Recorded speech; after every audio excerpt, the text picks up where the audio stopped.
Praise God! Lahat ng delegates na nandito ngayon, where your church you belong, will grow bigger and stronger.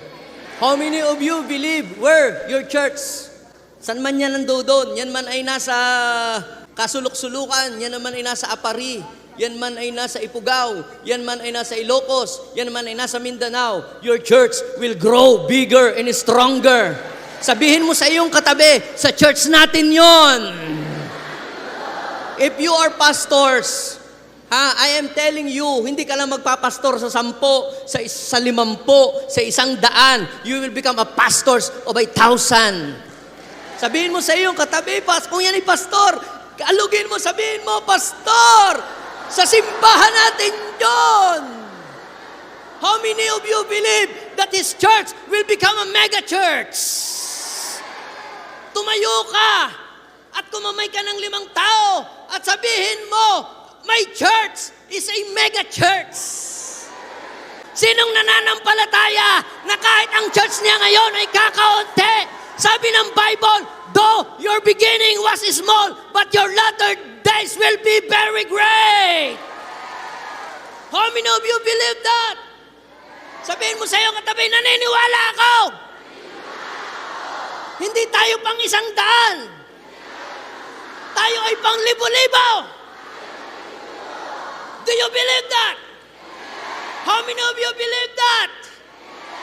Kung ikaw ay pumunta dito na ang iyong church ay naghihingalo at nanlalamig, now is the time your church will be revived and restored through the power of the Holy Spirit.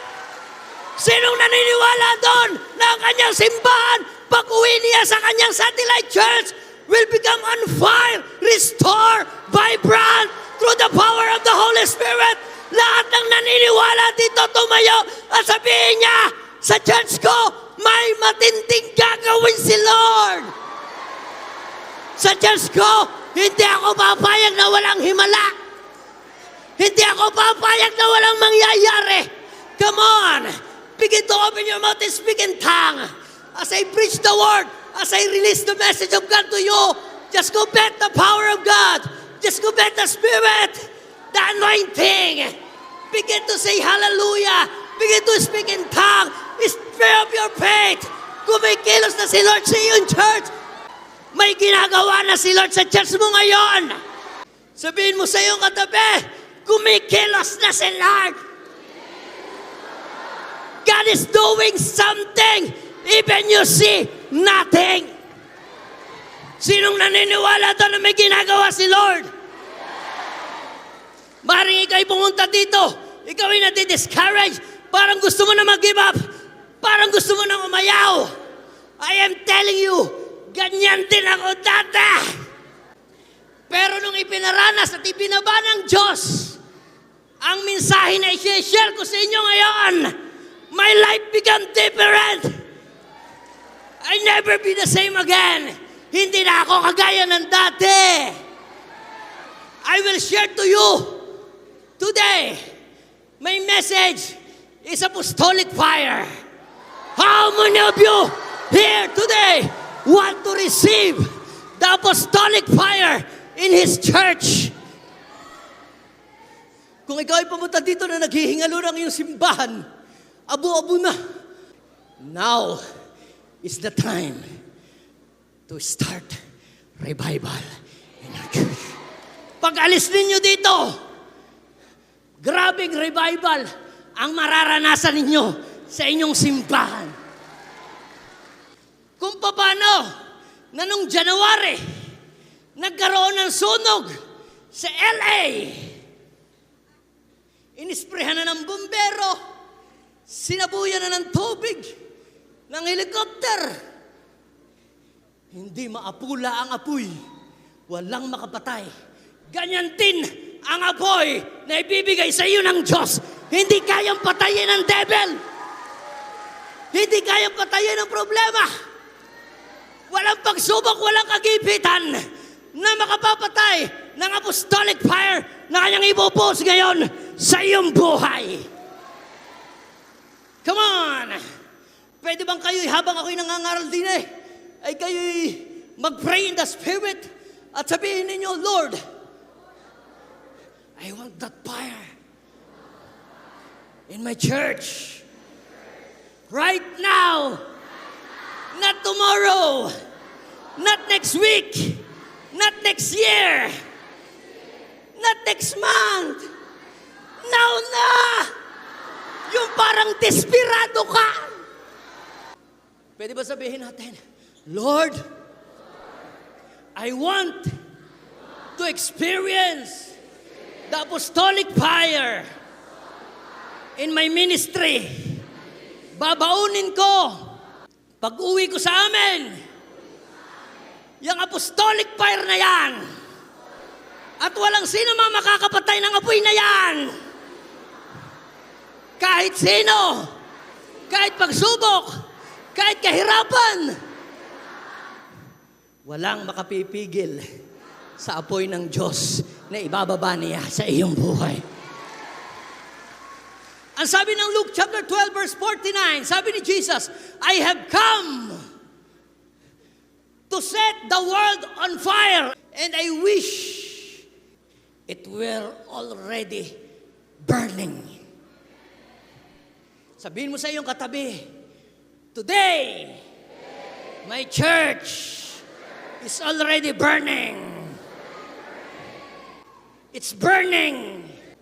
Alam niyo po mga kapatid, God's desire for His church to keep its fire burning until He comes. It is impossible to create a movement or apostolic movement without the apostolic fire. Pwedeng ikaw ay magaling lang sa umpisa, but you cannot sustain the movement without the apostolic fire. But when you receive the apostolic fire, kapatid, great movement will happen. Though your beginning was small, but your latter days will be very great. Gusto ni Lord na hindi ka lamang magpapakanta. Gusto ni Lord, hindi ka lamang mag-share ng salita ng Diyos. Gusto ng Lord, hindi ka lamang magmi-minister. Kung magmi-minister ka, dapat nag-aapoy ka. Kung nagmi-minister ka, dapat nasa iyo ang apostolic anointing. Because we are in the apostolic, hindi lamang ho yung title na apostolic, na lahat ng mensahe natin sa preaching ay puro apostolic, apostolic. But nothing happened without the apostolic fire in our lives. Are you with me? You know, church, nung si Jesus po ay pumasok sa templo para po mangaral ng salita ng Diyos, yan ay makikita ninyo po doon sa Matthew chapter 7 verse 28 and 29. Yun daw pong mga scribes, yung pong mga audience, they were so amazed dahil si Jesus po ay nangangaral, hindi katulad po nung mga pangangaral ng mga Parisiyo at Eskriba, nakakaantok. Pero nung si Jesus po ay mangaral ng kanyang mga salita, full of fire, ang mga tao po ay nabuhay, ang mga tao ay nagkaroon ng pag-asa, sumigla, ang mga tao ay nakaranas ng kapangyarihan ng Diyos. That will happen when you receive the apostolic fire in your life. Minsan nagkukwentuhan po yung mga disciples ni Jesus. Habang po sila ay naglalakad, they are walking in the road of Emmaus. Ang pinag-uusapan po nila ay bakit si Jesus po ay nawala. Remember, they are talking about Jesus, sharing one another about Jesus. Ano sabi ng Panginoon? If there are 2 or 3 gather in His name, gather in my name, I am in your midst. Alam niyo, habang pinag-uusapan po nila si Jesus, biglang si Jesus po ay pumunta po doon sa gitna. At nakipag-usap po sa kanila. At in-explain ang scripture kung paano mabubuhay ang Messiah. At kung paano ang kapangyarihan ng Diyos ay ipapahayag sa mga tao. Hindi nila na-recognize si Jesus until later, nabuksan ang kanilang paningin, na-recognize nila si Jesus, and then Jesus disappeared. Ang sabi po ng Luke chapter 24 verse 32, wasn't it like a fire burning in us when He talked to us on the road and explain about the scripture? Pag ikaw ay may apostolic fire, hindi ka lang magsasalita. lahat ng iyong sasabihin ay merong apoy na lalabas sa iyong bibig at bawat salita na tatanggapin ng mga tao ay magkakaroon ng buhay at mababago sila. How many of you believe that? The apostolic fire is powered by the Holy Spirit. Alam niyo po, ang apostolic fire ay, this is not a man-made fire o gawa ng tao. Ang uso kasi ho ngayon yung hinahype ang isang bagay, yung hinahype. Pag meron ka produkto na gustong ibenta at mabili ito sa society, kumuha ka lang ng mga vlogger na sikat, then i-vlog nila, ang ganda nitong product na ito. Kahit hindi naman. At ang mga comments sa comment section, lahat ay magaganda. Ang tawag po doon, nahahype yung mga tao. At ikaw, kahit hindi po kayo gustong bumili, mapapabili kayo dahil nadala kayo sa hype. Then pagdating sa iyo ng product, nawawala na yung pagka-hype. Because there is a big difference between expectation and reality. Ang layo sa realidad. Bumili ka ng Adidas nung dumating sa iyo Abibas. Hindi makatotohanan. But I am telling you, kapag binabaan ka ng kapangyarihan ng Diyos, bawat isi-share mo ay katotohanan at ipaparana sa iyo ng Diyos yung kanyang kapangyarihan. Ay palapakan niyo ang Panginoon muna. Apostolic fire is powered by the Holy Spirit. Sa Luke chapter 24 verse 49, sinabi doon ng Panginoon na, you will be clothed with power from on high. Kayo daw po ay lulukuban. Sa Acts chapter 1, verse 4 to 5, sinabi ng Panginoon doon na maghintay kayo, huwag kayo munang aalis. Ha? Yung iba dito, larga lang ng larga Wala pa ang infilling, wala pa yung apoy. Sa Batangas ay patikad ka agad. Tatakbo ka agad. Mapapagod ka kapag ganyan. Pero kapag nasa iyo ang apoy, ang apostolic fire, magiging katulad ka ni Bishop. Parang hindi siya napapagod. Punta dito, punta doon, lipad din, lipad doon. Alam mo, ginaya ko nga ho yung si Bishop sa amin Isang linggo, after 1 week, ako hinilagnat. Alam niyo mga kapatid, kung gagayahin mo lamang yung isang tao dahil humahanga ka sa kanya, without the fire, without experiencing and receiving the fire that is in him or is in her, mapapagod ka lang. Sabihin mo sa iyong katabi, kung gagaya ka lang sa ginagawa ng ibang pastor na walang apoy ng Diyos sa iyo, mapapagod ka lang. Pero, pag nasa iyo ang apoy ng Diyos, hallelujah, hindi ka nakikilos sa sarili mong lakas, ikaw ay kikilos na sa lakas ng Diyos. Because it is not by might nor by power, but by my Spirit, saith the Lord. Why apostolic fire is important? Mahalaga ba ang apostolic fire sa ating ministry? What does the apostolic fire do in our ministry? Yes, maaring kayo po sa ministry ninyo, lahat, kompleto kayo. May music, may dance, may tagapag-follow up, may backsliding ministry. Lahat ng ministry meron na kayo. Pero magtataka ka, bakit ang bagal pa rin ng paglago ng iyong ministry sa kabila ng lahat ay may ministry. Bakit wala pa rin kang makikitang fruits? Because without the apostolic fire that operates in your life, nothing will happen. But the moment na ang apostolic fire ay maranasan mo sa iyong buhay, maiiba ang takbo ng iyong ministry. Your ministry will become different. Your life will never be the same again. That's why, kung aalis man tayo sa lugar na ito, para hindi tayo lugi sa ating ipinangbayad itong registration, magwala ka sa prayer mo. Maging desperate ka kahit ngayon, Lord, I want apostolic fire in my ministry. How's your ministry today? Yan ba ay naghihingalo? Yan ba ay alive? Yan by growing. Alam nyo, sa end times, meron pong iba't ibang klase ng mga church na nag-aapoy. Sa end times.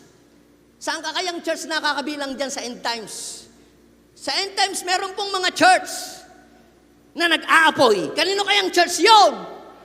Ay di sabihin ninyo kung inyo yun. Sinasabi ko, sa end times, meron pong mga church na nag-aapoy. At sa end times din naman, meron ding mga church na pumapatay ng apoy. At sa end times din naman, merong church na naglalaro ng apoy. At meron din namang itatapon sa apoy. Sabihin mo sa iyong katabi, huwag kang palamig-lamig ha, baka maitapon ka sa apoy. Yes, if you are lukewarm, the Lord will vomit you. Pero kung ikaw ay mainit at nag-aapoy, ikaw ay papasok sa kaharian ng langit. Ang tanging papasok lang sa kaharian ng langit, hindi yung nanlalamig, kundi yung nag-aapoy sa kapangyarihan ng Diyos. You know, church, the power of God is like a magnet. Kunyari, ito, ikaw, nag-aapoy ka. Kukuhanin ka na ng Lord, dadalhin ka sa langit. Pag ikaw ay may apoy, higup ka. Because your fire is attractive, is magnetic. Pero kung walang apoy, iwang ka sa lupa. At kahit sa ministry mo, nagmi-ministry ka, at wala kang apoy, you will be left behind. Sabihin mo sa iyong katabi, ayaw ko na ang ministry natin, ang simbahan natin, ay magiging left behind. Now, why the apostolic fire is so very important? What does the apostolic fire do in our ministry? Number one, ito i-share ko po ay mga bagay na ipinaranas ng Diyos sa akin. At the same time, ay nakita ko na lumitaw sa Book of Acts. Nung binabasa ko po yung Book of Acts. Number one is this. Apostolic fire pushes us to fulfill the Great Commission. Ilang beses na pong itinuro ng ating pastor yung pong Great Commission sa simbahan natin. Matthew 28, 18 to 19 to 20. Kung ano-ano nang pinagagawa ng pastor. Kumain na ng bubog, tumulay na sa amlambre, magtatambling na. Wala pa rin humahayo. Wala pa rin nag-share ng Word of God. At kung ano-ano nang naiisip ng pastor, lubid, martayulit, tulay, pardible. Sa puno ng kamatis. Ganyan din ako dati noon. Alam niyo po, meron pong isang pamilya, sila po ay nagtra-travel around the world. Sumakay po sila sa cruise. Yung cruise ship. At naglilibot po sa mga islands. So pumunta po sila doon sa yung top ng cruise. Kasi pinapanood nila yung mga dolphins na lumulundag ba. Nagbibidyo-video sila, nagpipicture-picture. Yung mga tao yung nandoon din, wow! Dumaan po sila doon sa Maalon na place. Na yung Maalon pong yun kilala sa dami ho ng mga pating. Kabibidyong ganyan. Masyadong addict sa reels. Bigla hong nahulog ho yung babae, nakaisa-isang anak ng lalaki hong mayaman. At sabi ho nung mayaman, naku, tulungan niyo ang anak ko, tulungan niyo ako. Iligtas niyo sila. Mayaman ako. Sino man makapagliligtas sa aking anak? Bibigyan ko ng 1,000,000. Sa Batangas, wala ho naiingli. Walang kumikibo, walang kumikilos. Nagre-reels. Pang-content din yan, para mag-trending. Maawa na kayo sa aking anak! Malulunod na siya! Sige, sino man makakasagip sa kanya, bibilhan ko kayo ng sport car. Wala pa rin kumikibo, wala ko pa rin kumikilos. Bibigyan ko kayo ng house and lot. Wala pa rin. Ipapakasal ko kayo sa aking anak na kaisa-isang babae. Ako na ang gagastos. Lalong wala. At mamaya-maya hoy doon sa kalagitnaan ng mga taong nasa itaas ay bigla humay tumalon. At pagkatapos to make long story short, yun ang babae nasagip at nadala ho sa itaas, ay di na may nagpalakpakan yung mga tao. At sa tuwa ho nung lalaking mayaman, hey, sa wakas, may nakapagligtas sa aking anak. Anong gusto mong reward? Gusto mo ba ng 1,000,000? Sabi ng lalaki, ayoko po. Gusto mo siguro ng sport car, ano? Ay lalong ayoko. Di ako marunong mag-drive. Gusto mo siguro ng house and lot, ano? Ay ayoko din po. Alam ko na. Gusto mong ipakasal kita sa aking anak, ano? Ay, wag na ho, lalong hindi. Ay sabi ho nung matandang mayaman, ay anong gusto mo? Sabi niya, gusto ko nga hong malaman kung sino ka hong nagtulak sa akin. Alam mo, kapatid, parang ayaw mong umaten ngayon dito, pero may nagtulak sa iyo para pumunta ka dito. Parang ayaw mo nga magpastor dahil mahiyain ka, pero there's somebody push you. At ngayon, pastor ka na ng malaking church. Ayaw mo nga dating magpagamit sa Diyos at mag-evangelize, pero ngayon ang dami mong inakay at inaalagaan kay Lord because somebody push you to do that. Alam niyo po mga kapatid, the apostolic fire today is pushing you to do and fulfill the Great Commission. Dati nun parang hesitant ka na i-share ang Word of God, pero kapag tumanggap ka ng apoy ng apostolic, sabi ng Jeremiah chapter 20 verse 9, the Word of God is like a fire in my bones. It will explode. Hindi mo mapipigilan na ikwento at i-share ang ginawa ng Diyos sa iyong buhay. Ako po ay tahimik. Dati sa school, nung ako po ay mabaptize, ng 16 years old, bigla ako akong umingay. Nagdadala ko ng Bible sa school. At lagi kong isineshare si Jesus. Yung mga tao ho na yung pinapangaralan, mga kaklase, sila ho'y nag-iiyakan. Sabi ko, Lord, anong nangyari sa kanila? And now, I found out sa Bible, that is the apostolic fire. Magugulat ka na lamang, nag-share ka ng Word of God. Bigla na lamang, umiiyak yung sineshare mo ng Word of God. Magugulat ka na lamang, yung sineshare mo ng Word of God, nakukumbinsi mo sila na magpatuloy kay Lord, sumunod kay Lord. That is the apostolic fire working and burning inside you. Naalala niyo po ba, yung sabi ng Luke chapter 24 verse 32, kaya pala, parang may apoy na nag-aalab sa loob natin habang tayo kanyang sinishiran ng Word of God. Sinong gustong gayon ang mangyari? Kahit one verse lang, sabihin mo sa iyong katabi, kahit one verse lang, ang i-share mo, maboborn again yan. Pag ang apoy ng Diyos ay kumilo sa iyong buhay. Ang dami na nating mga bersikulo, kapitulo, lahat na. Pati Jesus wept. Sinare na natin. Walang nangyari. Wala tayong convincing power. Pero kapag nasa iyong apostolic fire, nagsisimula pa ka lamang, nararamdaman na nila ang kilos ng Diyos sa kanilang mga buhay. Kapatid, the apostolic fire will push you to fulfill the Great Commission.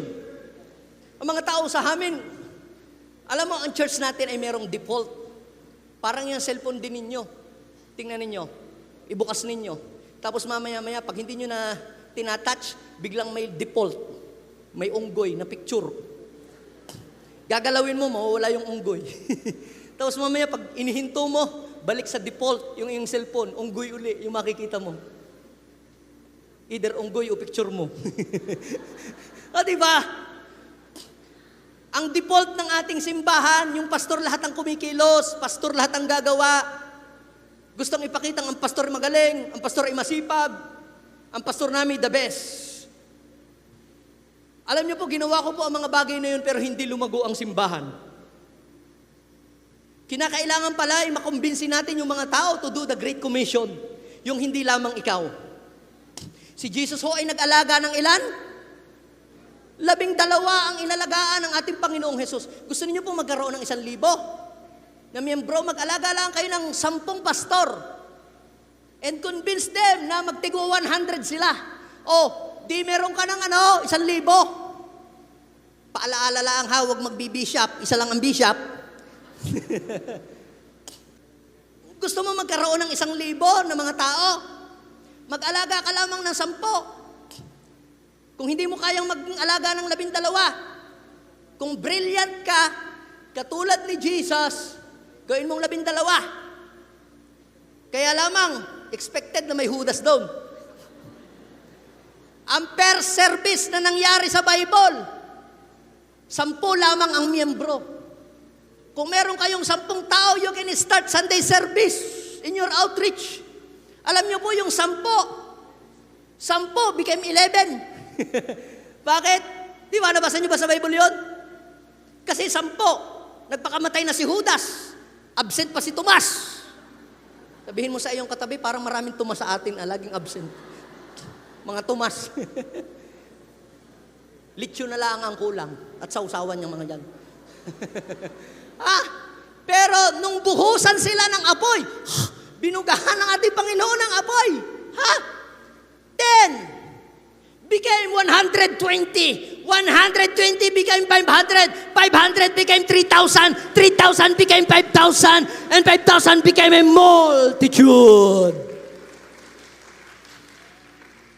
Alam niyo po mga kapatid, ginawa na natin ang lahat.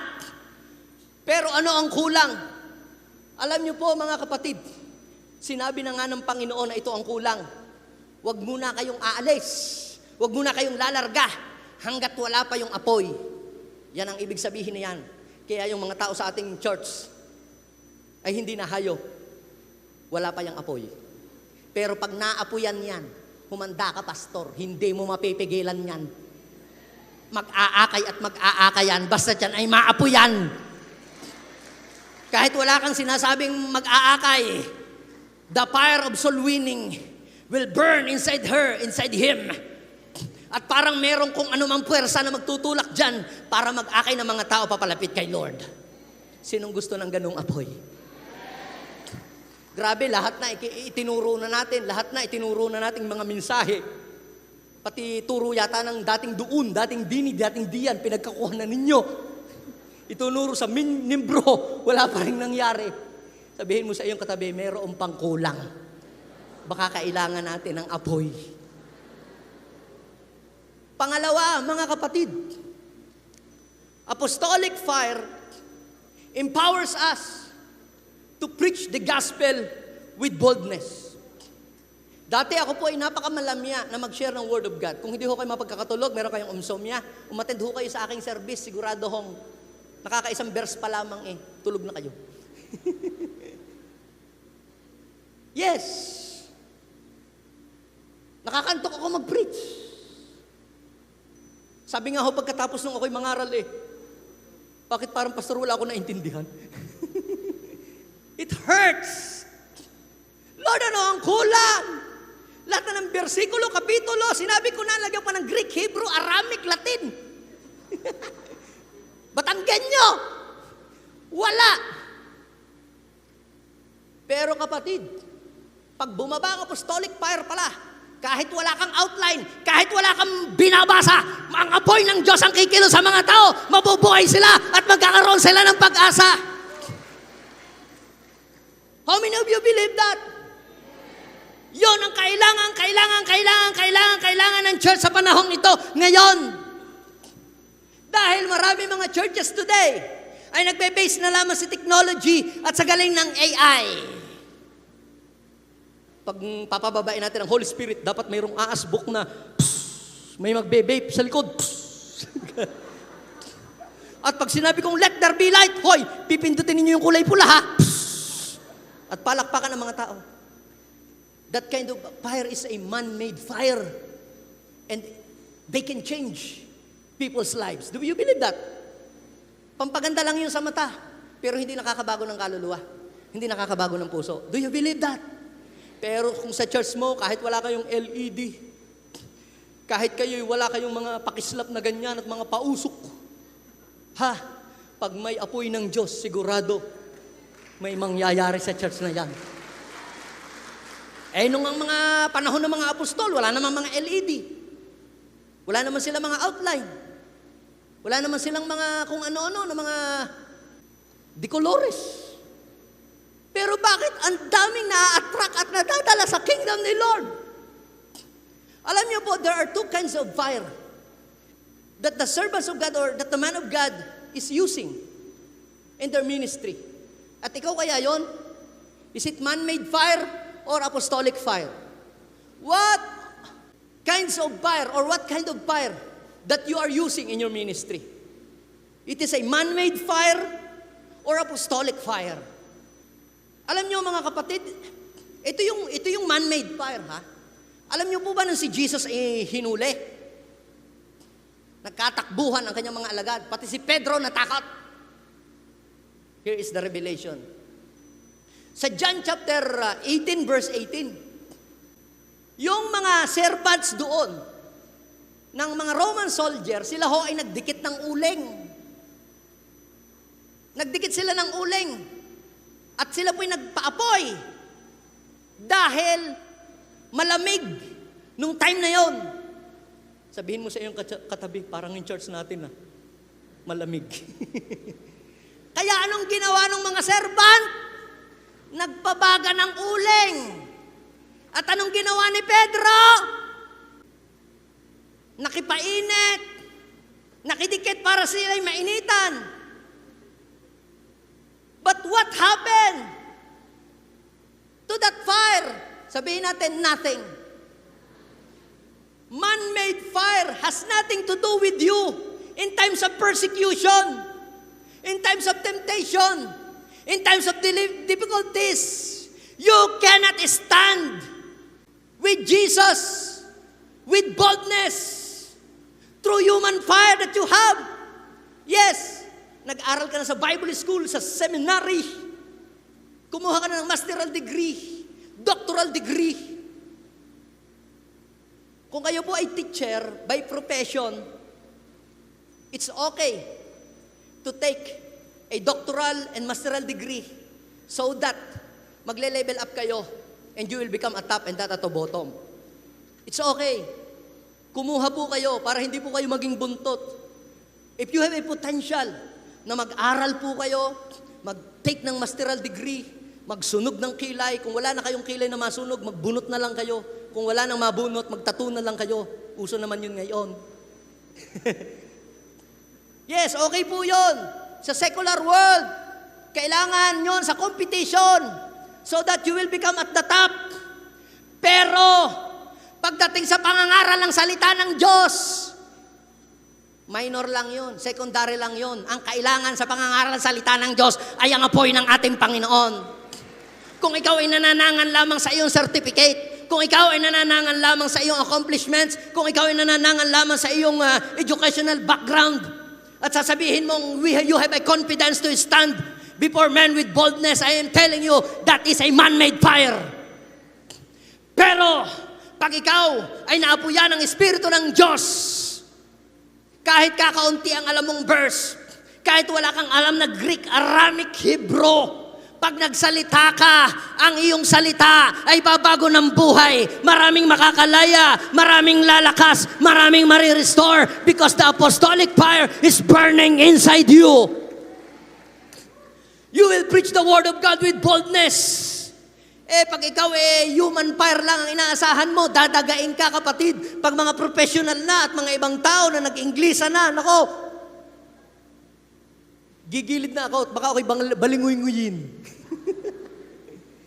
Pero alam niyo po mga kapatid, iba yung tapang na ibibigay sa iyo ng apostolic fire kapag ito'y dumating sa iyong buhay. Alam niyo po, human fire has nothing to do. In the life of Peter, kita ninyo, yung apoy na yon na nagpainit kay Peter, lalo lamang siyang naging duwag. Nakikita ba ninyo yon? John 18:18, naduwag binaga. Pero, nung si Peter ay buhusan ng apoy, nagaling sa Espiritu, yung apostolic fire. Tingnan ninyo, sa Acts chapter 4 verse 31, they were all filled with the Holy Spirit, that is apostolic fire. And they preach the gospel, the word of God with boldness. Sabihin mo, Lord, gusto ko yon. Alam nyo, nung nangangaral sila sa Acts chapter 4, verse 13. Wow, nung marinig po sila ng mga tao, when they saw the boldness of Peter and John and perceived that they are uneducated, untrained men. Hindi galing sa seminaryo, galing lang sa seminar. And they realize that they have been with Jesus. Do you want to receive an apostolic fire? The secret is to be with Jesus daily. Are you with me? When they saw the boldness of Peter and John and perceived that they are untrained, unschooled, they marveled and they realized that they have been with Jesus. That is the secret.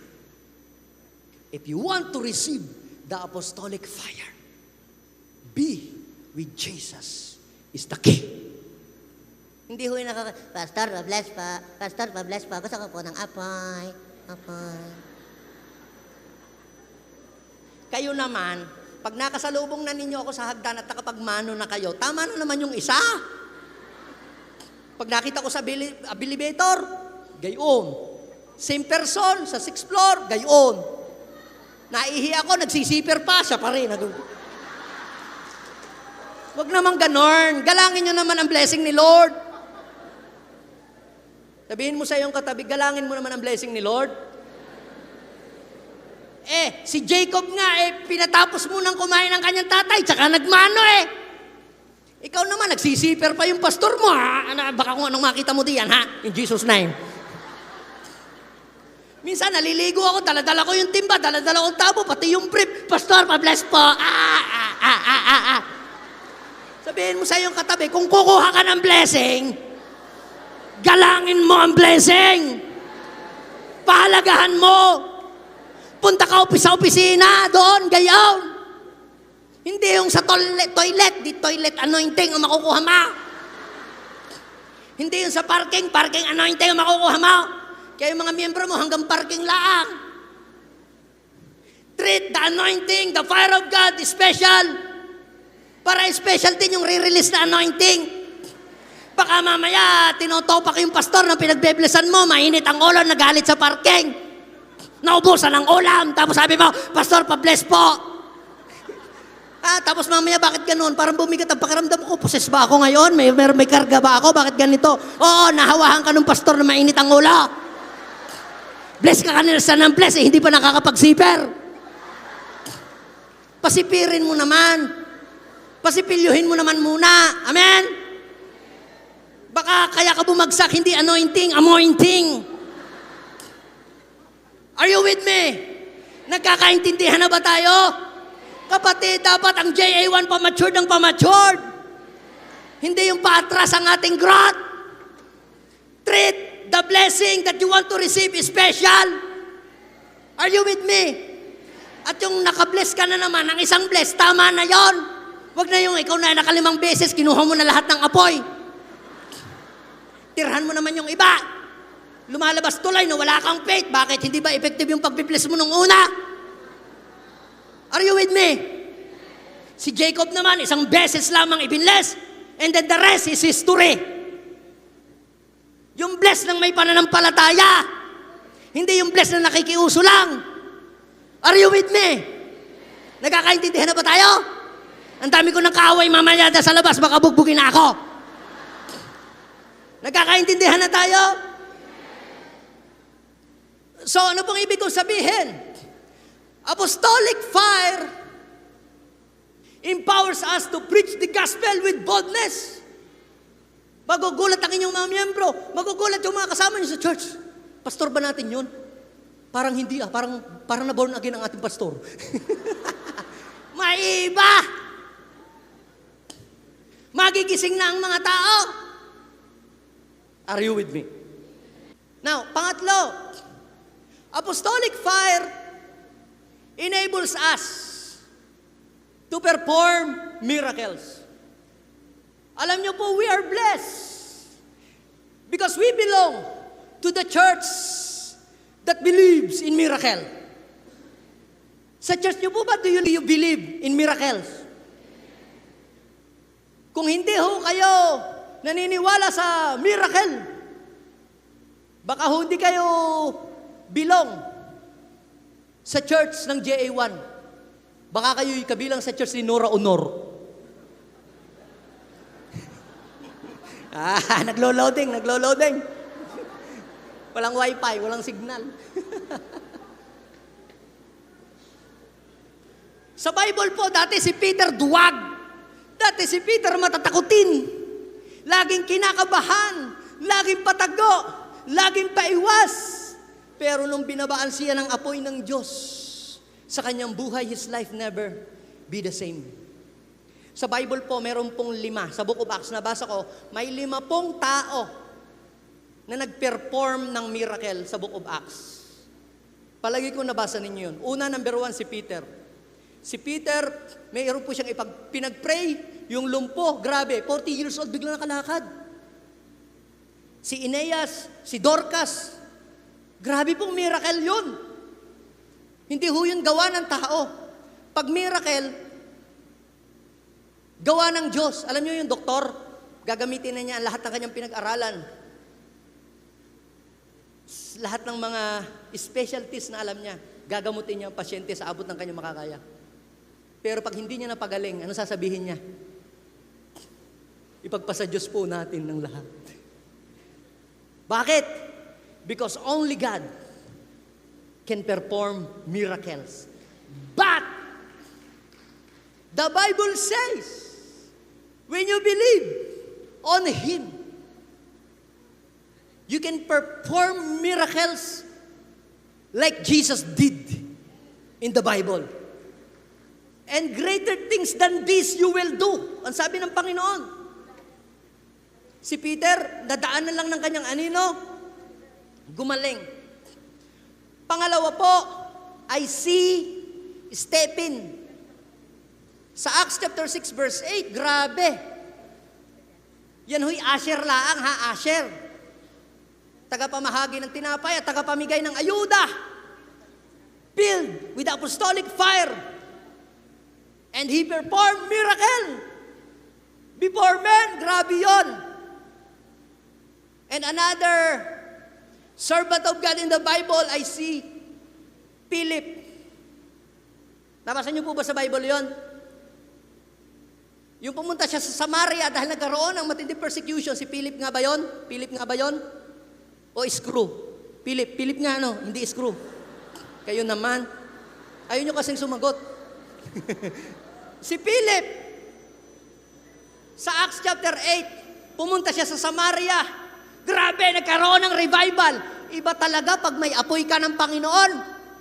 Saan ka man pumunta, magkakaroon ng revival and you will perform miracle signs and wonders.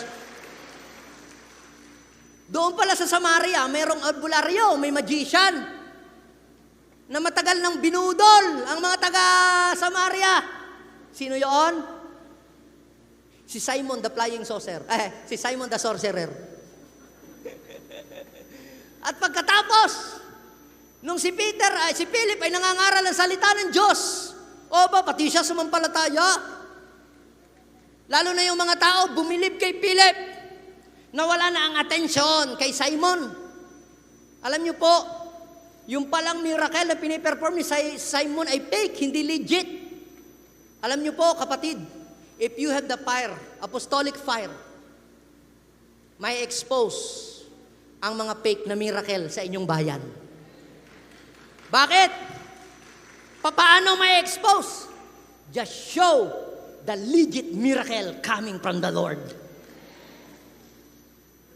And the fake miracle will be exposed. Na-expose, ay fake pala iyon.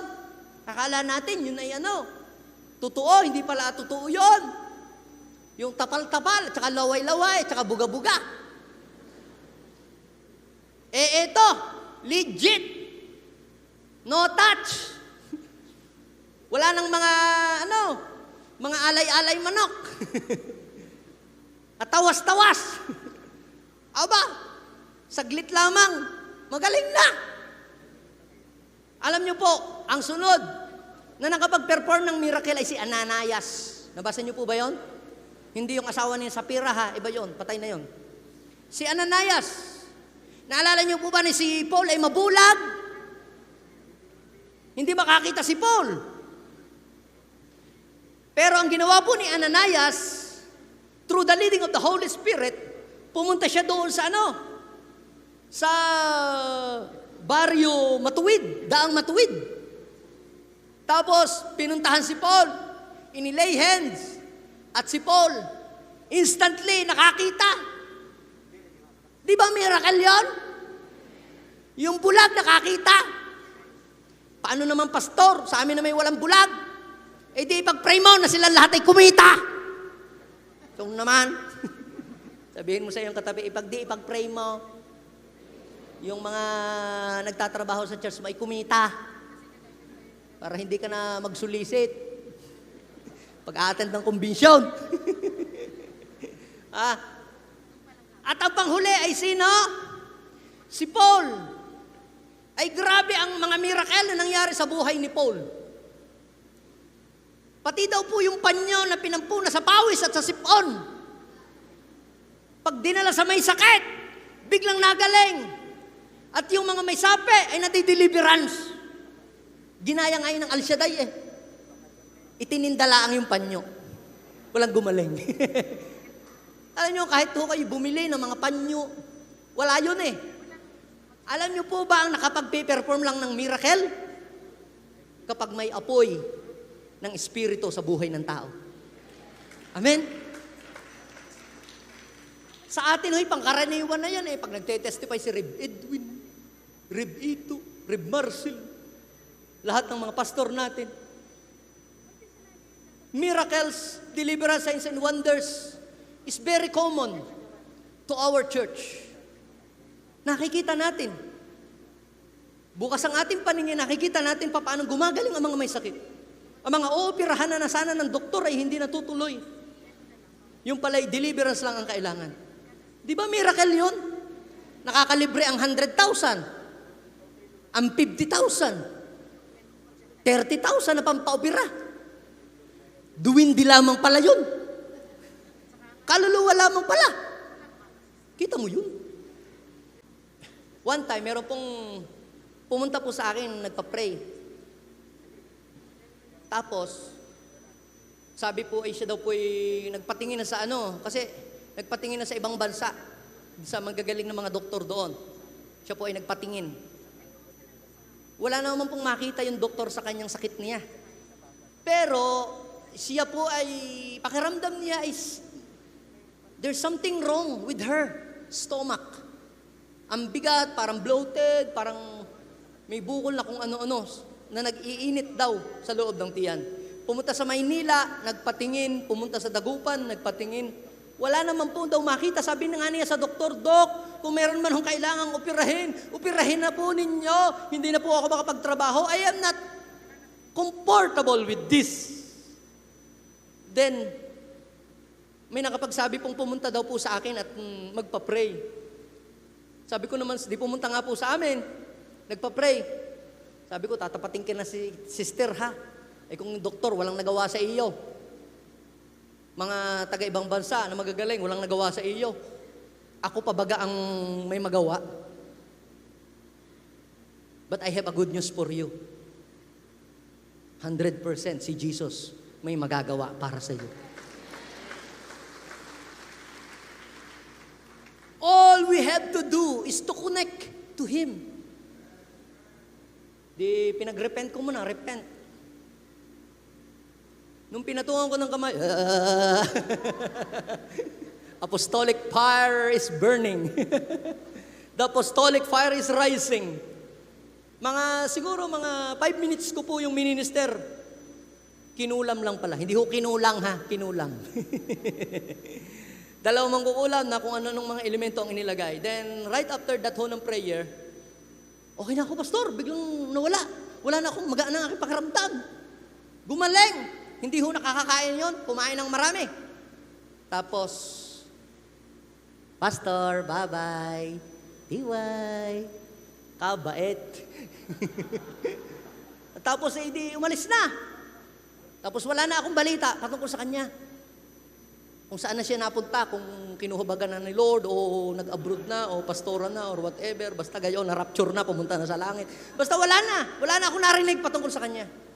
And then, kasi 2 beses ako magpipreach sa Dagupan, then pupunta ko sa isang outreach, mag-share din doon. Habang nasa sasakyan, ring ng ring pala po. May kumukontak po sa akin, hindi ko naman nasasagot. Then, nung tumawag po uli, sinagot ko na. Sabi ko, Lord, sana naman hindi problema. Blessing naman sana. Magpipreach pa ako sa Batangas. Ay, nako naman. Hello, Pastor. You still remember me? Siguro I remember you kapag nakita ka. Sino ka baga? Ako ho yung inyong ipinag-pray na pumunta diyan sa inyo na yun hong nasakit ang tiyan, na bloated at kung ano-ano.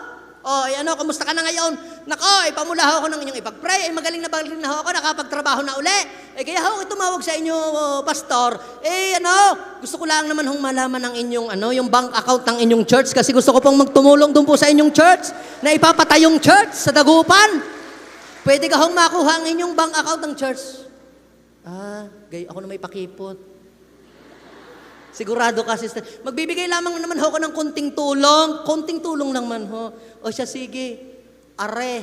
Ay siya, ako ho'y magsesend ng 50,000. At ibigay na rin ho ninyo ang inyong bank account. At idadamay ko na kayo. Hallelujah. Delivered ka na nga talaga, kapatid. When the devils come out, money will come in. Sabihin natin, when the devils come out, the blessing will come in. how many of you believe that? Sabi ko, Lord, kilos mo ito. Ikaw ang may gawa nito, hindi ako. Hindi mo kailangan magpaparinig sa simbahan. Amen? Ito yung pang-apat. Apostolic fire ignites people to support the vision. Kapag umaattend tayo ng mga mentoring, laging nababanggit, yung dapat hindi mo lang makatch daw yung vision. Dapat daw nakot ka ng vision. Kasi pag daw nakatch mo yung vision, madaling mawala sa iyong vision. Pero pag nakot ka ng vision, grabe, it will drive to you and move you. Alam nyo ang masasabi ko po doon? Kahit pa sinong magaling na motivational speaker, kahit sino pang mahusay na preacher and intellectual lecturer, you cannot move people into action without the apostolic fire burning inside him. Naniniwala po kayo? Yes. Totoo ho yun, mga kapatid. Danas ko po yan. Alam niyo po si Paul, napakahirap ng ipinapagawa sa kanya ni Lord. Siya po ay Hudyo, pero siya ay magmi-mission saan? Sa mga Gentiles. Grabe, cultural, yung cultural background niya, iba, hindi siya Gentile, siya po ay talagang deboto na Hudyo. Pero cross-cultural yung mission na gagawin niya. Ano ang vision sa kanya ng Lord? Sa Acts chapter 26, verse 18 to 19. Ang sabi ng Lord sa kanya, you are the one who opened their eyes and turn them out of darkness to light, from the power of Satan to God. Nagtetestify siya kay King Agrippa sa verse 19 at ang sabi, King Agrippa, I am not disobedient to the vision I had from heaven. Pwede bang sabihin natin yon as a rhema words into your heart? I am not disobedient to the vision I had from heaven. Isa pa, I did not disobey the vision I had received from heaven. Alam niyo po, we have a vision in Pangasinan.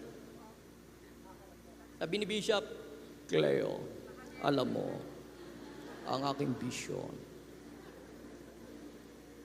kapag ako umabot ng 70, ang buong Luzon, Visayas at Mindanao ay lalagyan ko ng church. Alam niyo po mga kapatid, habang kinakausap ako ng ating bishop, the apostolic fire burning inside me. Sabi ko, Lord, gusto ko pong sumabay doon sa vision yun ni Bishop. But how? Ako lang ang kumikilo sa amin. Ako lang ang gumagawa. And you know what I did? I shared the vision that our bishop received from God. And sabi ko, this is our vision. Our vision is to conquer the whole Pangasinan by putting up churches in different towns, municipalities, barangays, to connect every family to God and making them a true followers of Jesus using our gift, inner healing and deliverance. Paulit-ulit ko yung sinasabi. Pag magsisimula ako ng preaching, magtuturo sa mga pastor, parang yung, the Spirit of the Lord is now upon me. Parang ganun. I am anointed. I am a deliverer. Aba, Ginoong Maria na po ng... Ay, hindi na pala kayo. Hindi na kasali yun. Paulit-ulit tong sinasabi. Parang naka-auto-reverse. Alam niyo po, the fire of apostolic is rising kapag ka ipinapahayag mo pala ang vision ng Lord.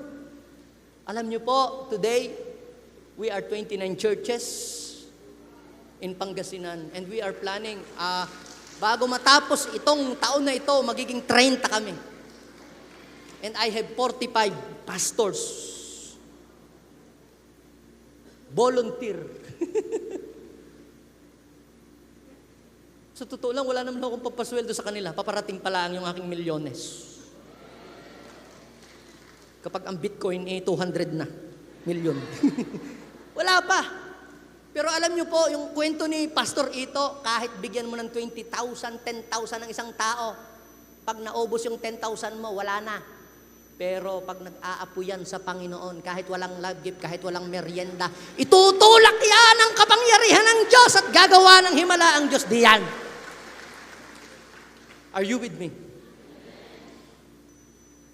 Alam niyo po mga kapatid, kapag pala merong apoy na nagtutulak sa tao to support the vision, nung unang nagsisimula kami sa church, nako po, ang hirap. Bibili lang kami ng gitara, isang taon na, hindi pa ako nakabili.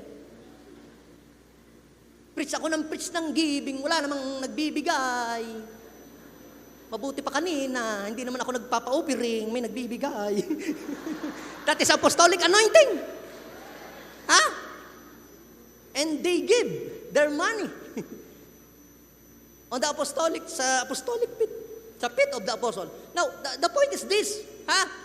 Tinuro ko ng tinuro, paulit-ulit na lang yung Malakay 3:10 tuwing offering. Yung mga tao na 3:10 pag naririnig na yung Malakay 3:10. Come on! Hindi pala nakukuha sa ganong Malakay 3:10, tatakutin kayo. Sige, susumpahin kayo ng Diyos. Sige, susumpahin kayo ng Diyos. Nanakot pa eh. When the apostolic fire burn inside them, kapatid, hindi yan patutulogin, hindi yan makakatulog. Parang yung tumawag sa akin kanina, Pastor, isang araw ko pa kayong kinokontak. Sabihin mo sa iyong katabi, yung apoy na ng Diyos ang magtutulak sa kanya para tumulong sa gawain ng Panginoon. Yeah. Alam niyo po, during the time of Jesus, hindi niya problema ang support sa ministry. Pag mayroong apostolic fire, na nag-burn sa ating ministry, hindi natin problema ang mga gagastusin. Naniniwala kayo?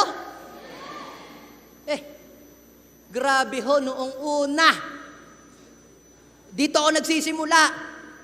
Noon ho, sa Kumintang, ang leadership, ang bayad, 250 pesos lang ho. Wala pa akong makumbinsi maisama. 250 na lang ho ang registration. Nahiling pa ako ng tawad na kalahati. Kung kanina-kanina ako nagsusulisit ng mga kaibigang taga-abroad, Bikini man. Bikini man. Ganon din pag anniversary, nung nakakatatlong taon ng lagi ng gayon. Ako'y napapahiya na. Mag-solicit. Ayoko na, Lord, pagod ka. Lagi na ba lang? Alam niyo po mga kapatid, kapag binabaan ka pala ng apostolic fire, kahit mahal ang registration. Ngayon ho, 3,000 ang registration pa lamang. Pamasahin na, galing Pangasinan, 2,000 na. Di 5,000 na yon. Iihi ka pa doon sa terminal, magbabayad ka pa, naka! Wala nang matitira sa 5,000 mo. Pero pag binabaan niya, may apo yan, ako, hallelujah, gagawa yan ng paraan, gagawin ang lahat. Naniniwala kayo? Kapag yan kinilusan ng Espiritu ng apoy ng Diyos, kahit walang pera, ibibigay niyan kung anong meron siya. At yun ang nangyari sa Book of Acts gayon. Bakit niya naibigay ang kanilang aparador, ang kanilang mga gamit at mga kung ano-ano, at ang hikaw, pati mises. Itinanim. Ha? Dahil kinilusan ng apoy ng apostolic. Kita ninyo yon? Pag yan ang nakilos diyan ay Catholic. Nako, tililing-tililing. Pagka yung mga bulaklak. Nakuha po ba ninyo mga kapatid? Kahit hindi ka pa nagpipreach ng tithes and offering, yung mga tao, alam nila yon.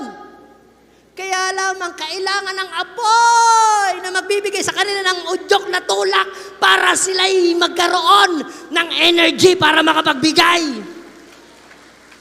Yun ang kailangan natin. Amen? Alam na naman ng mga tao yung Malakay 3:10. Baka naman huwag ng Malakay 3:10. Ha? Ano po mga kapatid? Nasaan na ba ako? Apostolic anointing ignites people to support the vision. Alam niyo, during the time of Jesus, hindi nila problema ang financial support sa ministry. Sa Lucas chapter 8 verse 1 and 3, mapapansin ninyo sina Juana, sila Mary Magdalena, sila Kusa, sila Susana, sabi marami pang iba. Sabihin mo sa iyong katabi, kabilang tayo doon. Hindi lang napasulat ang aking pangalan. Ha? Ano ang sabi? Tinutustos daw po nila mula sa kanilang sariling ari-arian yung pangangailangan sa gawain ng Panginoon. Eh grabe ka naman pag may miyembro ka na kumikita ng 1 milyon buwan-buwan. Di kaya niyang makatulong. Amen? Eh pero kung ang mga miyembro mo, kung hindi pupunta sa church, kung hindi bibigyan ng ayuda, ay nako, mahirap-hirap yan. Dapat ay mabaligtad. Amen? Maganda din naman yung laging nagbibigay ng ayuda. Pero alam nyo po mga kapatid, huwag nating pamihasahin na sila'y manatili sa ganoong level. Amen? Iakyat natin sila. Dati ho ang mga tao sa amin, mahirap sa buhay, baon sa utang. Eh ang ginawa ko para sila'y umunlad, I just preach faith. I just preach hope. I just preach life. Hindi sermon, sabi ng bishop Just preach life, just preach hope. Speak life. Declare God's blessing. At alam nyo ho, gumana Ngayon, problema namin sa amin ay walang parkingan.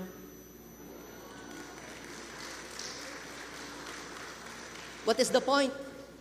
We need the apostolic fire in our ministry. At alam nyo po mga kapatid, kung kayo kabilang kay Juana, sino dito gustong maging kabilang ni Juana, ni Susana? Ni Mary Magdalene. Ito ang mangyayari sa inyo. Sa Acts chapter 4 verse 33, ang mga alagad, ang mga gumawa sila ng himala, nag-speak sila ng word of God, they perform miracle, hindi sila nagparinig, ginawa lang nila kung ano pinapagawa ng Lord. They just obey the word of the Lord, the vision of God that they have received from Him. At alam nyo ang mangyari, sabi ng Bible, at ibinuhos ng Diyos ang pagpapala sa kanilang lahat. kapag mayroong apostolic fire na kumikilo sa simbahan, kapatid, hindi ka na mahihirapan na magsulisit. Kusang dadating ang blessing sa inyong simbahan. Hallelujah. Kung hindi alam ang bank account, nako, gagawa yan ng paraan para malaman ang bank account ng simbahan ninyo. Hindi yung patutulogin ng Lord. Bobohos ng Diyos ang pagpapala sa kanilang lahat. Sabihin mo sa iyong katabi, kasama ako sa lahat na iyon. Sinong naniniwalang kabilang siya doon? Sinong naniniwala? Sabihin mo sa iyong katabi, ako yon. Isa ako sa bubuhusan ng Panginoon. Bakit? Kasi isa ako sa magsusuport sa gawain ng Panginoon. Magtatayo ako ng church. Magbubukas ako ng gawain. Maglilit ako ng outreach. Come on! Bigyan mo si Lord ng dahilan para ikaw ay pagpalain. Come on! Just give give Jesus a reason to bless you. Bakit kanya be-bless?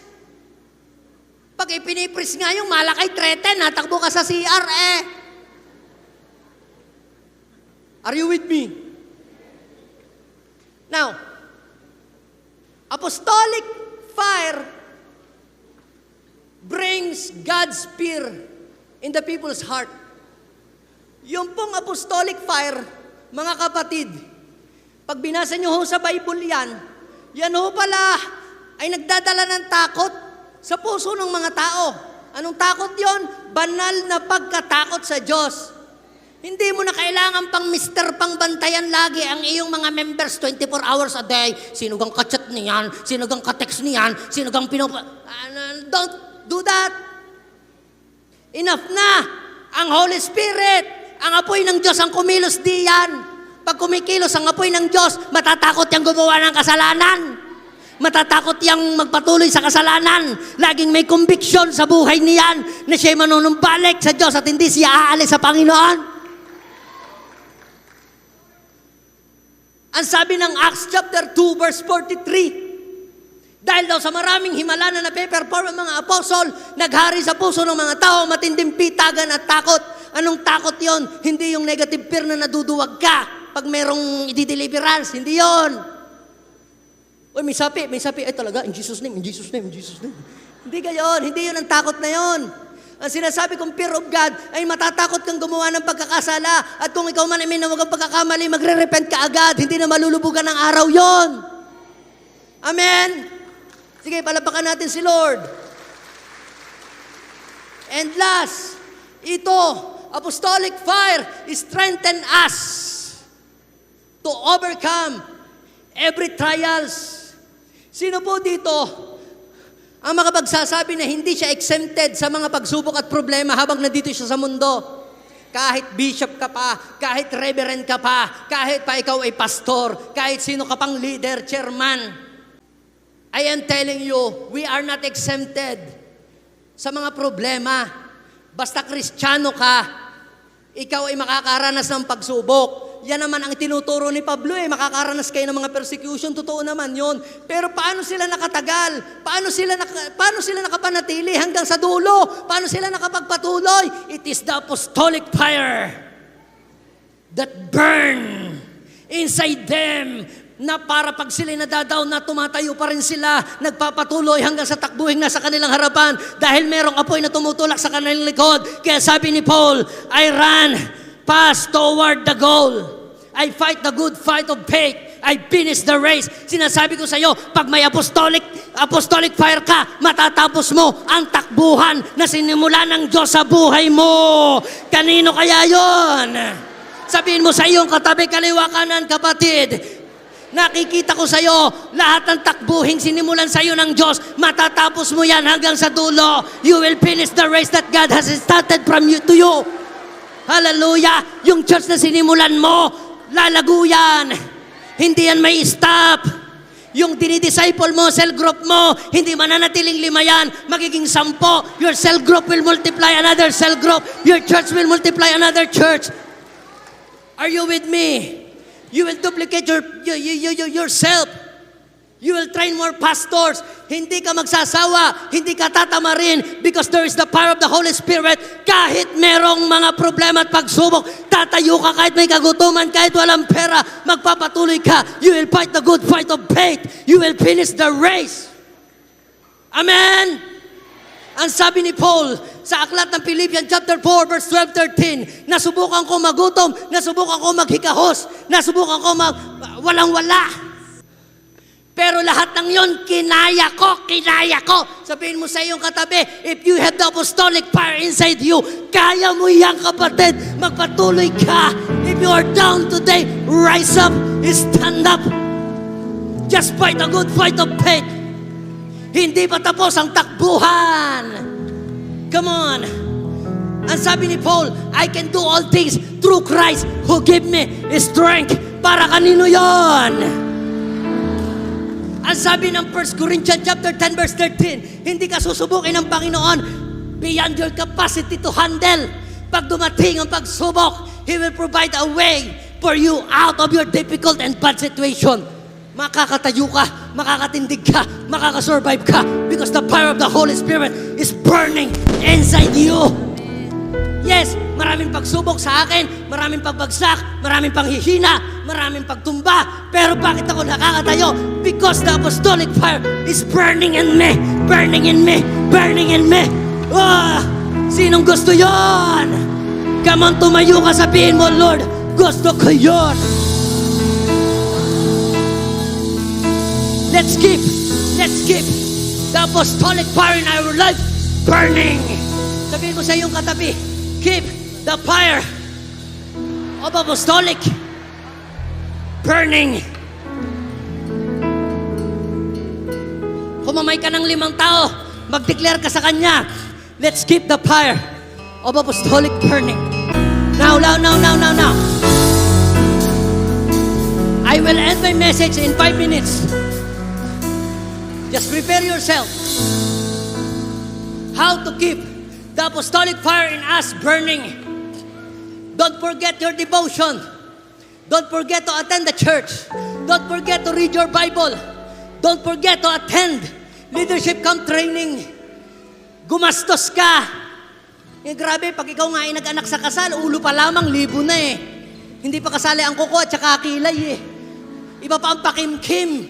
Magdadamit ka pa. Ginagawan mo ng paraan. Para sa iba yon. Dito sa pag-attend ng training, ikaw ang tatatag, ikaw ang mabe-bless, ikaw ang sisigla. Do something for yourself. Invest for yourself. To keep the fire of God in your life burning. Alam nyo, if the apostolic fire is powered by the Holy Spirit, the apostolic fire is fueled by the apostolic prayer. Hindi po pwedeng aapoy ka. Yung apostolic na yan, po pwede yung mamatay. Kailangan ng apostolic prayer. Kapag sinabi natin apostolic fire, this is the same fire that apostolic had experienced. Apostolic fire, it means the fire that the apostle had experienced. Apostolic prayer means the kind of prayer that the apostles pray during the time. So, ano po apostolic prayer? Number 1, apostolic prayer promotes united prayer. Sa church ba natin, meron pang prayer na united prayer o wala na, kanya-kanya na lang tayo, bahala kayo sa buhay nyo? Acts chapter 1 verse 15, lagi silang nagsasama-sama para po mag-pray. Ha? So, ibig sabihin kung kayo lagi nagsasama-sama at kayo ay nagpe-pray, ibig sabihin your church is moving in the apostolic. At kadalasan sa apostolic ministry, ang prayer leader ay ang apostol. Amen? Sa panahon ngayon, bahala kayo mag-pray dyan. Ako'y manonood ng basketball at saka Netflix. Gayon. Sa amin ay hindi. Pag naandun din lang ako sa amin, mas gusto ko ako nag-lead ng prayer. Nakita ko kay Peter, nag-lead ng prayer. Di gagayahin ko siya. Para kung ano yung anointing na ibubuhos sa akin, di pare-parehas kaming lahat. Yun ay kung ako'y present. Pangalawa, apostolic prayer uses scripture in their prayer. Diba? Si Peter, pag nagpe-pray, laging nagkokot ng verse. Sino dito ang pag nagpe-pray kayo? Nagkokot kayo ng verse. Lord, marami akong pangangailangan, marami akong babayarin. Lord, kung tutuusin, Panginoon, dapat ako nagtatrabaho ngayon. Pero you said into your word, seek ye first in the kingdom of God and all these things shall be added unto you. Lahat ng kailangan ko, idadagdag mo sa akin. You know that prayer is very powerful. Ganyan mag-pray ang apostol. Tingnan ninyo po sa Acts chapter 4, verse 25 and 26. Ano ang sabi? Sabi doon, why do the nations rage? And the peoples plot in vain. The nations, the kings of the world rise up, and the rulers band together against the Lord, against the Anointed One. Nag-quote siya ng verse. Anong verse yon? Psalms chapter 2, verse 1 and 2. Ang mga apostles, pag nagpe-pray, nagkokot sila lagi ng mga verses. Pangatlo, apostolic prayer is vibrant and alive prayer.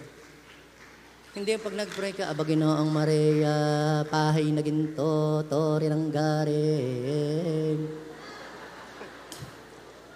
Ako, pag nagpe-pray sa amin, ako, walang makatulog na kasama. Sabi, rakatama, syanda. Lahat ng mga demonyo niya, pinagyayapak ako kayo, pinagsisisipa ko kayo. Kita nyo, pati ako pag nagpipreach gayon. Maingay ako. Hindi mo ako po pwedeng patahimikin. Pag nakakapit ako, niyayan ikaw langit. J1 Pangasinan will grow bigger and stronger. Alam niyo po mga kapatid, sa Acts chapter 16, verse 25 and 26, sina Pedro, hindi malalamya mag-pray. Hindi sila tahimik. Nung ikinulong sila, hindi na bago ang intensity ng kanilang prayer. Maapoy pa rin. Grabe, pati mga bilanggo, nagising sa prayer nila. And all of a sudden, nagkaroon ng earthquake. At ang sabi ng Biblia, nabuksan ang mga pinto, nakalag ang mga tanikala ng mga bilanggo. Hallelujah. Every time you pray with vibrant prayer and alive prayer, nabubuksan ang mga pintuan sa ating mga simbahan, nakakalag, na-unlock ang salvation sa ating pamilya. You know, apostolic prayer is waging war in prayer. Nakikipagdigma. Hindi yung, Satan, please. Please naman. Huwag naman akong guluhin. Parang awa mo na. No! Ang sabi ng Bible, I have given you power and authority to trample the snake and the scorpion, nothing by any means hurt you. Philippians or Ephesians chapter 6, verse 12 and 13. We are not wrestle against flesh and blood, but rulers and principalities. Kaya suot natin ang whole armor. Paano ka ba pag pray? Lord, isinusuot ko, Panginoon, ng helmet of salvation, breastplate of righteousness, shield of faith, sword of spirit, belt of truth, gospel shoes. Ilagay mo ako sa spiritual box. Sigurista. At palibutan mo ako ng anghel na marami. Abay, sino pa ba mga kaaway ang makakasugod? Sugod kayo, sige. Lumpo kayo. No weapon formed against me will prosper. Rashi ka ba? Niyayapakan ko lahat ng mga gawa ng demonyo. We declare war against the devil. We reverse back to the enemy lahat ng mga negative utterances. Lahat ng gawa ng kaaway. Pinadadala ko ng sala, salamat ako lugat kidlat. Lahat ng mga demonyong humaharang sa aming mga blessing. Lahat ng mga unconquered place sa aming lugar ng Pangasinan, sa aming lugar ng mga cities at mga pinapamahalaan ko, we put down every stronghold of the devil. Alam nyo, nagkokot ako ng verse. Sabi ng Psalms chapter 34 verse 19 and 20, may the righteous experience many trouble, but the Lord delivered them from them all. They protect them. At walang bones na madudurog sa kanya. Alam niyo po, last year nabanggaho ako. Napasarap ang tulog ko sa pagdadrive. Wasak ang unahan. Wasak din yung nabangga. Praise God, walang nabaling buto kahit katiting na kuko sa aking buhay. Sabihin mo sa iyong katabi, the Word of God is very powerful. Last. Ito na. You will know the secret. Always pray in the Spirit. Sino dito ang nabaptize na? Sino dito ang nabaptize na? Pakitaas nga nung hindi pa nababaptize. Hindi pa kayo napupuspos ng Holy Spirit. Gusto niyo pumupuspos? Kailangan ho, i-desire ninyo yan. Sabi po sa Ephesians chapter 6, verse 18, keep on praying in the Spirit. Kung sa waging war, sa Romans chapter 16, verse 20, and the God of peace will soon crush Satan underneath your feet. Pero sa Bible, ang sabi po ni Paul, kaya pala si Paul ay nakasurvive sa mga persecution, sa malaria, kagat ng ahas, ginulpi, nakatayo pa rin, strong pa rin. Here is the secret.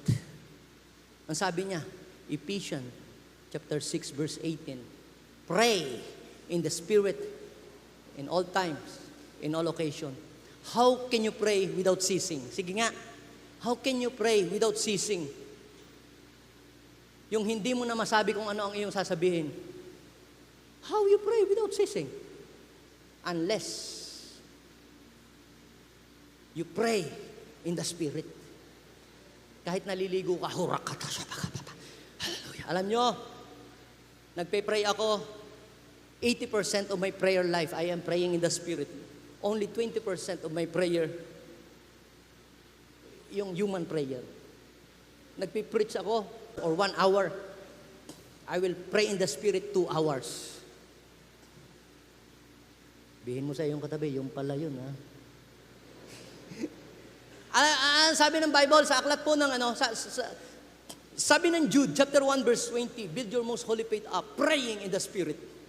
If you want to build up your faith, kung nanghihina ka, parang down ka na, parang tamad ka mag-pray, gamitin mo ang prayer in the Spirit. Tamad na tamad kang bumangon, tamad na tamad kang magbuklat ng Biblia, hindi mo maintindihan kung ano ang iyong ipipreach. Alam nyo, dumarating hubad sa inyong mga pastor dito na hindi nyo na alam ang inyong ipipreach. Umamin na kayo! Alam nyo ang gagawin ko, pag hindi ko na alam mga ituturo, Lord, tangs! Mamaya nagpa-plus na yung mga fire, yung word. Alam ko nang ituturo ko sa convention, apostolic fire. Kasi nung ako'y nag-i-preach in tongues, merong nakita akong apoy. You know, the Lord will give you a revelation. Ang sabi po ng 1 Corinthians, chapter 14, verse 2, he who speaks in tongues does not talk to the people but to God. Sa Diyos siya nakikipag-usap. Kaya hindi naiintindihan. Alam nyo, sa aming Sunday service, hindi ako nag-pray in tongues. Sa akin lang ang kwarto, at saka kapag may intercession kami. Sa Sunday, hindi nyo ako maririnig na nag-speak in tongue ako. Bakit? Sabi ni Paul, lagyan ng kaayusan. So, sabi po sa 1 Corinthians, chapter 14, verse 4, he who speak in tongues edify himself. He who prophesy or speak the word of God, edify the church. How many of you here want to edify His church? Yung pagka nag-preach ka, may revival. Gising ang mga tao. Preach the word of God, and you can edify people in your church. But how can you edify your people in your church if yourself is not edified? Are you with me? So the first thing that you must do is to edify yourself. The moment you edify yourself, then the congregation will be edified also. Kaya kailangan natin yung dalawang yon. You pastors, we need to edify ourselves before we preach. And when you preach the word of God, the congregation will be edified. Sinong gusto yun? Now, before I end, ito magwawakas na tayo dito. Sa Acts chapter 4, verse 29 and 31, nagpray po, ang prayer leader diyan ay si Peter. At sabi niya, Lord, pinagtutulungan po kami. Ang mga tao po, Lord, kami po'y gusto patigilin sa pagpipreach. Ano ang sabi po niya sa verse 30? Panginoon, loobin mo pong bigyan mo kami ng katapangan sa pag-share ng Word of God. At iunat po ninyo ang inyong kamay para po magpagaling may sakit. At loobin niyo po na sa pangalan ng Panginoong Hesukristo ay makagawa kami ng pambihirang himala. At ang sabi ng verse 31, basahin nating sabay-sabay. At pagkatapos nilang manalangin, nayanig ang kanilang pinagtitipunan. At silang lahat ay napuspos ng Espiritu Santo at buong tapang na nangaral ng salita ng Diyos. Sinong gustong maranasan niya sa kanyang buhay yun? Oh, come on, come on, come on, come on. Now is the time to edify yourself. Now is the time to stir up your soul and spirit. Come on, open your mouth, open your mouth, open your mouth. Oh, oh, oh, oh, oh, oh. Come on, come on, come on. Yung gusto mapamuno, yung gusto mabaptize ng Holy Spirit, yung gusto niya mabaptize ng Holy Spirit, punta kayo dito sa aking right side. Right side, right side, right side. Yung gusto kang mabaptize ng Holy Spirit sa Panginoon, come forward. Yun namang namatay na ang apoy. Dito kayo sa gitna. Yung hindi pa nababaptize ng Holy Spirit, dito kayo. Yung hindi, yung nanghina kayo, para nawala na kayo ng gana sa ministry, dito kayo sa gitna. At yun namang nag-aapoy na gusto pang mas lalo pang maging maapoy at maalab at makakuha ng panibagong direksyon sa Diyos, dito kayo sa part na ito. Dito yung mga hindi pa nag-i-speak in tongue, dito sa gitna, yung mga nanlamig na gustong ma-revive ang kanilang mga buhay at magkaroon ng restoration. At dito sa kabila, yung mga taong gusto pa na mas umapoy pa at makareceive ng direksyon sa Diyos. Come on, come on, come on. Be hungry, be hungry. Father God, let the fire of the apostolic burning inside us. Sige, mauhaw ka, mauhaw ka. Come on. Mauhaw ka, mauhaw ka. Our pastor, our reverend here will come to you and lay hands on you. Mga pastors and reverend, I need your help. Let's lay your hands upon them. Si Peter, at saka si James, nag-lay hands sa mga alagad. At ang mga alagad ay napuspos. Sige, sige, sige. Close your eyes, be hungry, be hungry, be hungry, be hungry for more, be hungry for more, be hungry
preach with boldness.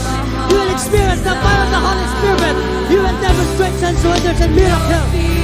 Sharabababababababa. Sharababababababa. Sige. Sige. Deliverance will flow. Deliverance will flow. Sige. Masusunod ang lahat ng espiritu na hindi sa Diyos. Sige. Hayaan mo, hayaan mo, hayaan mo. Sige. Hayaan mo lang. Hayaan mo lang. Sharabababababa. Catch the fire. Catch the fire. Catch the fire. Yung parang nanggigigil. Yung parang nanggigigil. Sharababababababa. Sobakamahanda. Let the fire of the apostolic burn inside you. Woo! Sharabababababa. Touch. Touch. God is raising you into the next level. Oh, rababababa. Touch. Touch. God is raising you up. God is restoring you now. God is touching you right now. God is touching you right now. Rabababababa. Sige, sige, sige. Flow. Just flow. May ginagawa pa si Lord. May ginagawa pa si Lord. Sige, sige. Sige, sige pa, sige pa. Sharababababa. Woo! Oh, hindi mo makukontain yan. Merong vibration. Oh, wababababababa. God is restoring you and elevating you. The Lord will use you into the next level. Shikarababababa. Urabashika. Shikarabakamalabahande. Urabashikababababa. Oh, flow. Flow. Flow. Lord. Yes, deliverance flow. May tinatanggal si Lord. May sinusunog si Lord. May pinapalaya si Lord. May nire-restore si Lord. May pinapalakas si Lord. Oh! Shikarababababababakande. Reolo sonde kamahanda.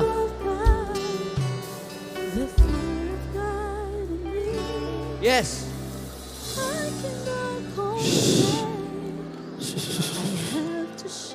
Rebaka sata kabakanda. Woo! Let the fire of God in me declare the move of God. Yes. Fire of God in me. Yes. I cannot contain.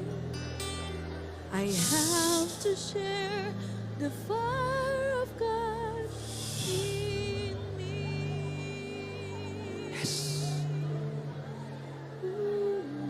Your life will never be the same again.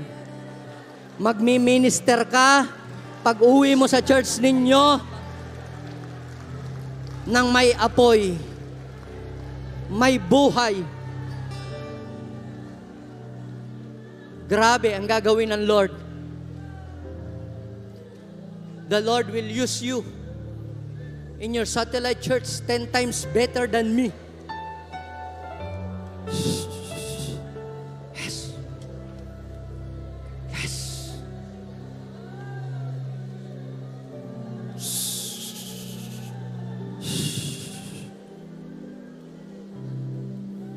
Lord, silyaduhan mo ang apoy na ibinaba mo ngayon sa iyong mga anak. Apoy na hindi mamamatay hanggang sa iyong pagbabalik. Lord, apoy that can create miracles. Apoy that can open small groups. Apoy that can plant churches. Apoy that can support the vision. Apoy that can make disciples. In Jesus' name. Thank you, Lord, for the apostolic fire. In Jesus' name. God bless you. God bless you.